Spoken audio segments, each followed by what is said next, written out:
Jambo ry'umutwe rivuga ngo mwicire inzira yo gushikamo. Mwicire inzira yo gushikamo. Ndibaza kandi cyane yuko abantu batari bake mu binjira mu isengero ya Kristo ntibaba banka Imana. Nta nuko baba banka kuzoja mu ijuru. Nta nuko baba banka kugororoka.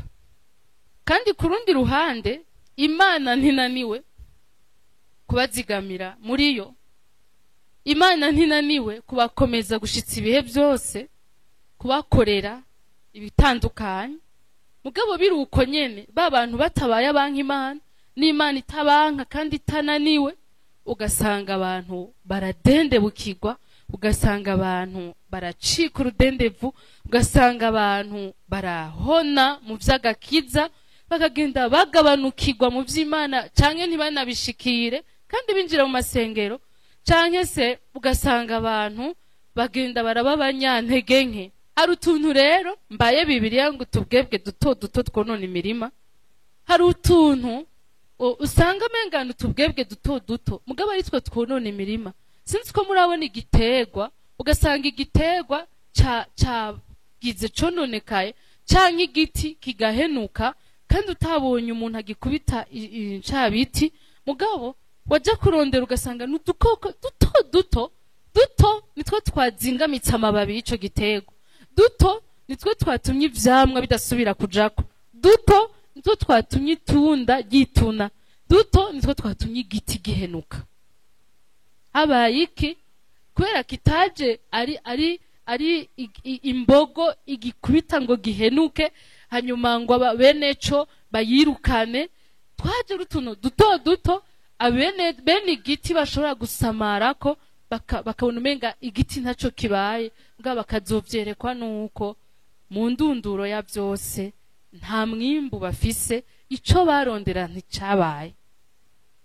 Bibiliya iratugabisha ikatubwira ngo mugabe kuko inyuma hazoba imbwa n'abarozi n'ababeshi n'abakunda kubesha n'abatukana ngo ababurirwa, abasambana n'abandi. Ahandi ikatugabisha ikatubwira ngo abantu bose bamvumereza ngo mwami sibo bazobona ubwami bwanje, ariko ngo n'abantu bumva ijambo ry'Imana bakarikora. Inshuro zitandukanye Yesu yagiye aragabisha abantu akabwira ngo mwirinde ntimubi indyarya, mwirinde umwambiro w'abafarisayo. Umwambiro ni iki? Umwambiro n'utuntu duke, nk'umwambiro wo gukora amata ngo abikivuguto, n'akavuguto gake karaye baza kuzana bagashira mu mata mashasha, hanyuma ayo mata ikigaca kibimvuzo, amata agacavura kandi ni duke. Umwambiro bashira mu bitumbura canke mu mikate ni duke, duke. Bibiliya irabivuga ngo umwambiro muto ututumbisha irobe rinini. Nagomba ngo tubandanye kugenda turondera ubwo buntu buto mugabo bututumbisha irobe rinini, ubwo buntu buto mugabo buhenura igiti, tuburondere tubuhonye mu buzima bwacu tubone gushikama. Amen. Abashaka kuba abanyantege nke n'umunsi nta butumwa bwiza ndabafitiye. Abantu bashaka kuba ibijora, bashaka kuba abatinya rukambye muri Kristo, abantu bashaka ibintu bya buke muri Kristo, nibaza na muri Bibiliya nta butumwa bwiza bafiseyo. Mugabo abantu bashaka kunesha ikibi, bashaka kunesha isi, bashaka kunesha wa mubi, bashaka kunesha kameremere, bagomba gusa na Kristo, murafise ubutumwa bwiza. Amen. Abarerekera ikibi no butumwa bwiza mu bafise, mugabo bagomba kwirukana ikibi uko cyose kose nuko congana kose, kiba gito kiba kinini, murafise ubutumwa bwiza. Amen. Rero nagira ngo muri iryo jambo y'ukwicira inzira yo gushikama, muri jambo ngo mwicira inzira, uca wumva ko c'est moi le concerné, ni jewe biraba, ni wewe biraba kwicira inzira yo gushikama. Mu yandi majambo, kwikuriraho ibyo ntembagaza, kwikuriraho ibizontegera muri kazoza bikankubita umwereka. Yesu adufashe. Igihe kimwe ari yaciye nk'imyaka 2 nkijijwe, numva umuntu w'umukozi w'Imana, sinari namwiboneye, numva bavuga gusa yuko yagize ibintu bibi by'ivyaha, sinari nshobora kumenya ko ari byo canke atari byo. Mugabo ninjiye mu kibazo kivuga ngo ni gute umuntu w'umukozi w'Imana afise izina ry'ubukozi bw'Imana ashobora gushikirwa n'ibintu nk'ivyo. Numva ndagize umutwaro, Mana, ibi bintu bivahe, bigenda gute? Ndarira, ndababara nyene. Hanyuma mugabo uwo mwanya numva umenga hariho inama iri kwiranza mu mutima ikomeye. Iyo nama yanje mu mutima narayizigamye kandi ndayigendana, kandi asaba Imana n'ubu ndabisabye iyo nama nzoyigumana. Iyo nama nari numva umenga irasa n'intege nke zoba zituma umuntu ashobora guhenuka igihe kimwe. Iyo nama yavuga ngo nzokwatura icaha canje bigishoboka ko ndacatura, kikiri gishasha ntarakimenyera. Nzovyaturira Imana vyanse kumva ko nzorondera uwundi muntu nizeye, ndamubwiye nti mfasha, sengera, ndafise icaha. Kuko ndibaza ko abantu bamwe barerekera utuntu tukabakurana, agatangura umenga ni duto hanyuma bikamubana binini, agatangura arukuresha mu majambo ya ndagukunda ndakwemera, bigahereza mu kuri ndashaka kukwegera. Ibintu bikagenda biba bibi, umuntu agatangura agavura duke, akanduruka akiga no kwiba umukono w'abandi. Umuntu agatangura abesha buhoro hanyuma akanduruka akabesha n'ibikomeye. Umuntu agatangura afise urukundo ruke, umenga no kubera afise insiguro z'abamugiriye nabi, hanyuma akigira nko kuberamwo umunyakibi. Dusome ijambo ry'Imana, Abaheburayo 12. Turasoma umurongo wa 12 n'uwa 13. Haravuga ngo, nuko mugorora amaboko acitse urudendevu n'amavi aregarega, kandi muharurire ibirenge byanyu inzira zigororotse, kugira ngo igihinyiza ntigikondoke ariko gikire. Mana ishimwe cyane. Yewe muntu, menya ko usanzwe uri umunyantege nke. Abarundi babivuze neza ngo ufise umutwe muto awurinda uruguma. Ubundi iyo uzi yuko ufise ingwano ugwana, utegerezwa kwitwara nk'uri mu ngwano. Hano rero haratwemeza akadutera n'intege ngo nimugorore amaboko acitse urudendevu n'amavi aregarega, muyakomeze. Aleluya. Kandi muharurire ibirenge byanyu inzira zigororotse, kugira ngo igihinyiza ntigikondoke ariko gikire. Namba umuntu asanzwe ahinyiza hanyuma none hakaza araca ku bidunduri, muca muvyumva ko guhinyiza kuyo kuza kuba gukomeye. Asanzwe acumbagira, agenda vyanka, amaguru yiwe amerewe nabi, hanyuma agendera ku mapekiye canke agenda aranyogomba, hanyuma agaca asanga n'inzira ariko aracamwo nayo nyene irimwo ibidunduri, ibinogo, ibiki. Birumvikana ko uyo muntu urugendo rwiwe ruraza kugorana, kandi azoba afise amahirwe menshi mabi yo gutemba. Igikenewe rero, Imana itwemerera hano ngo twebwe urashobora kwisenera inzira, urashobora kwitegurira inzira ucamwo, ukikurira imitego mu nzira, kugira ngo n'intege nke zawe zihinduke inkomezi. Amen. Kwa guhinyiza kwawe ntikuzoronka uko kuboneka ngo igihinyiza ntigikondoke. Amen. Dusome mu Migani igice ca 4 umurongo wa 23 kugeza ku 26. Imigani igice ca 4 haravuga ngo, rinda umutima wawe kurusha uko worinda ikindi cose, kuko ariho ubugingo bududubiriza. Wikure ko akanwa kagoreka n'iminwa ihushagirika uyishire kure yawe. Amaso yawe atumbera imbere, n'ibigohe vyawe vyerekeza imbere yawe. Usene inzira y'ibirenge vyawe, kandi ingendo zawe zose zitungane. Ntugatambamira iburyo canke ibumoso, ukuri ikirenge cawe mu kibi. Mana ishimwe. Anagira ngo dukuremwo iri jambo rivuga ngo inzira zibiri zirazazanisha. Inzira zibiri zirazazanisha, agakwabu maramaza. Aleluya. Abarundi bavuze ngo inzira zibiri zananiye imfyisi. Nimba imfyisi yari igiye kurondera igikoko capfiriye hariya ngo ijye, hanyuma mugabe igaca yibaza ati ngira no ngaha naho nyene coba capfiriyeyo, iribaza ati ninacaha ndahomba ivyo ngaha, ninacaha naho ndahomba ivyo ngaha, icihitamwo kuzicamwo izo nzira ari zibiri. Hanyuma rero ngo yaratabutse, izo nzira zibiri ntizayikundiye. Bibiliya irambwira ngo rinda umutima wawe kurusha uko worinda ikindi kintu cose. Ndarikundira ijambo mu Gifaransa ariko reka mbandanye kuvuga mu Kirundi, yuko mu mutima w'umuntu niho ubuzima bwiwe ngo bududubiririza, kandi ivyo yiyumvira. Ahandi mu nyene havuga ngo umuntu uko yiyumvira ni kwari. Rero umutima wawe uhaye abami babiri, ngeca dusoma irindi jambo, umutima wawe uhaye abami babiri, uhaye abaganza babiri, uhaye abagabo babiri, ni kibazo, umutima uzotabagurika. Murongo wa 24, wikure ko akanwa kagoreka n'iminwa ihushagirika uyishire kure yawe. Guhushagirika muravyumva. Hanyuma amaso yawe atumbera imbere, n'ibigohe vyawe vyerekeza imbere yawe.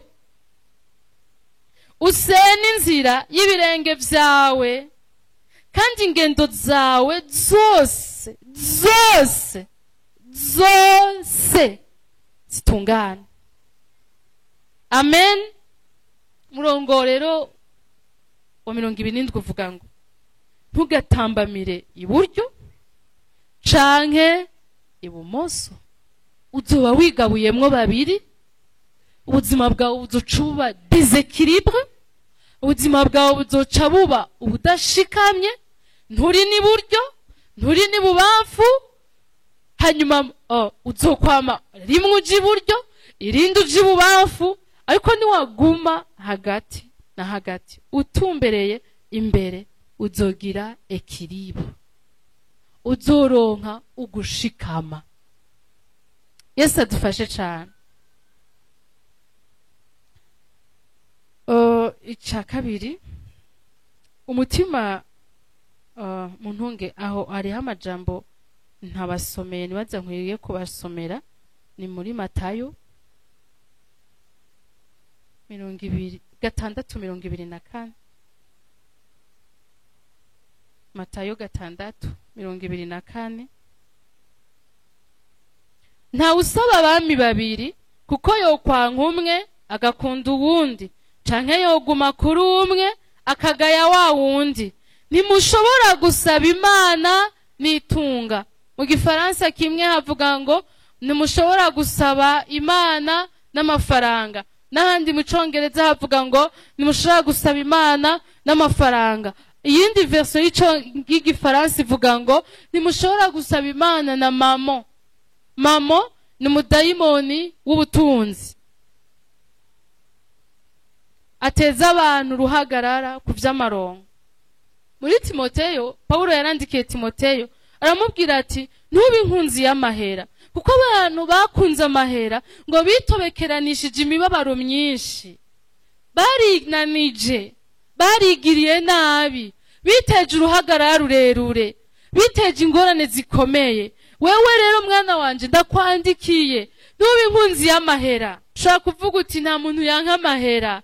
Arahari, sukuyanka n'ubundi sivyo wabwiwe, ahubwo wabwiwe ngo amahera nakubera igikoresho ukoresha ukironse. Mugabo amahera ntakubera Imana, ntakubera ikintu cotuma uheba n'inzira igororotse kugira uyarondere. Kuko uhevye inzira ugororotse ubuhevye Imana, uhevye Imana uba wirondereye izindi Imana. Imana idufashe. Mega ibigega vyacu birimwo ubutunzi bwavuyehe?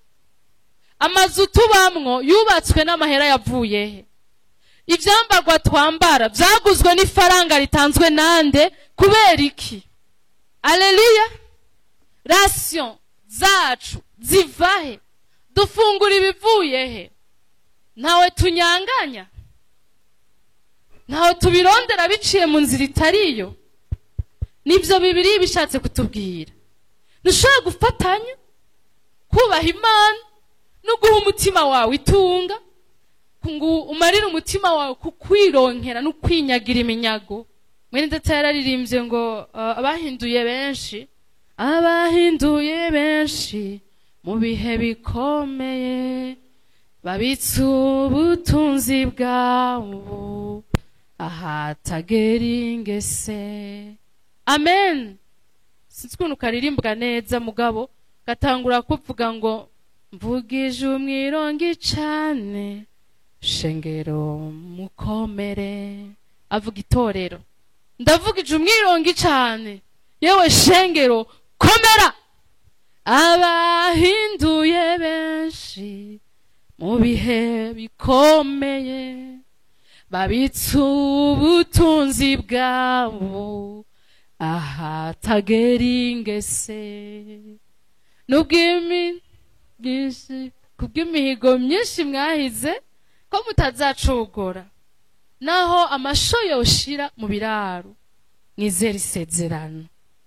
Ubutunzi bwacu ntiburinda kuba ubwo mubona buhinda mu bandi, ariko kandi na burya bukenewe Imana izobuguha, ariko butabaye ubwagutwaye umutima, kuko ngo abikunda ibibahera mu itiro. Amen. Tekana ba mahoro, amahera yoye kugushitura, hariho abayafise bapfuye, itunga ryoye kukuraza umutima uhagaze, amastile agezweho utayambaye urahumeka, respiration bagura amahera menshi wewe urazironka, impemu bagura amahera menshi wewe urazironka ku buntu, womenje ushaka iki?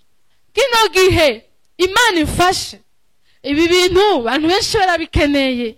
Kino gihe bariko baratanga babo, bariko baratanga abana babo, bariko baratanga abagore babo, bariko baratanga banyina, bariko baratanga abafiance, bariko baratanga abagenzi kwibimaze ngo baronka amatungo. Bariko barasambana nabo batari gusambana nabo, bemera gusheta duke bafise bakaja kuduha abo bandi ngo bagomba kubaha vyinshi. N'izindi nyifato zitandukanye, n'ukwinjira mu masengero atariyo, n'ukwemera ivyizerwa bitari byo ngo barondera amaronko. Nagenda kubwire yewe mu Kristo unyumviriza, ijambo ry'Imana ntiribesha. Nagenda kubwira ahantu utekanira, ijambo ry'Imana rirambarira ngo Kristo Yesu yihinduye umworo kugira ngo atungishe twebwe. Wirinde guhangayika, wirinde kumenja. Ubutunzi bukenewe uzobuhabwa, ukabusanga ufise umuhamagaro wo gufasha abantu biciye mu mahera, Imana izoguha amahera. Namba ufise umuhamagaro wo gufasha abantu biciye mu kubaka amazu menshi, Imana izoguha uburyo bwo kuyubaka. Mugabo namba atari wa muhamagaro, naho bizoba ari byo gukuruhisha, uzonkorera ntagutumye.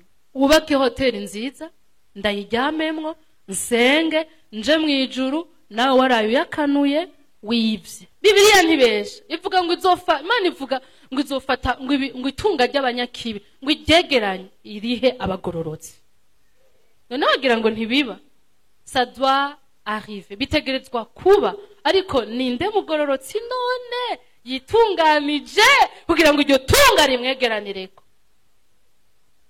Kuko ni itunga ritavangwa n'umubabaro, ni itunga ritavangwa n'ivyaha. Shikama, niwikurire mu nzira ibitsitaza, gira umutima wawe uti ndagomba kukuvuza ukire gukunda amahera, kuko Yesu azompa yose akenewe. Haleluya.